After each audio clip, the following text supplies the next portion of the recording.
Hello everyone, good morning. Ito guys, nakabalik na dito sa Canada. At ito talaga yung una kong binisita, yung garden guys. Kalbo na siya guys. Tinanggal ko yung mga dahon kasi nalalantaan na siya dahil malamig na yung panahon, pero madami pa rin siyang bunga guys. Kalbo na nga lang. Marami na rin akong harvest dyan. Ngayon harvest ulit kasi may mga nalalanta na siya guys kasi malamig na yung panahon.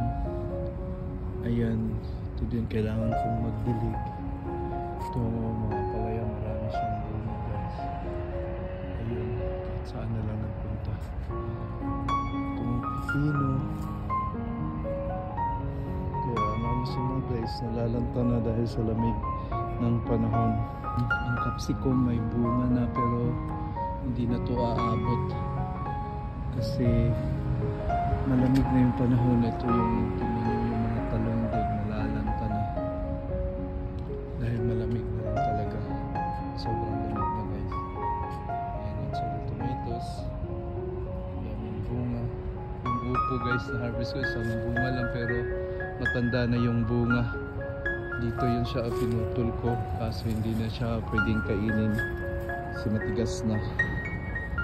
At ito pa yung isang capsicum, marami siyang bulaklak, may mga bunga.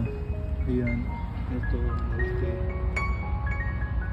Yan, alagbate, wala na rin pero may mga puto-puto. Ayan yung seed niya, yan na yung itatanim ko by next year. Yung pipino kahit pa paano nakapag-harvest pero maliliit siya guys kasi parang hindi siya nalagaan talaga sa dilig kasi busy din yung may-ari ng bahay kaya hindi sila din nakapag-dilig. Kaya but it's okay. Paano nakapag-harvest din. May tumubo dito na kamatis sa ilalim ng grapes.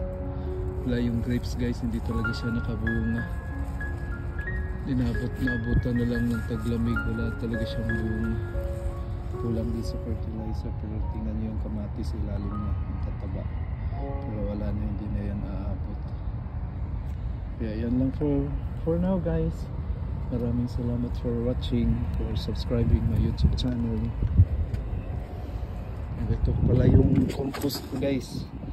After ng winter season, mabubulok na yan at ito na naman yung gagamitin natin para pataba sa ating garden. Yan. So for now, God bless everyone.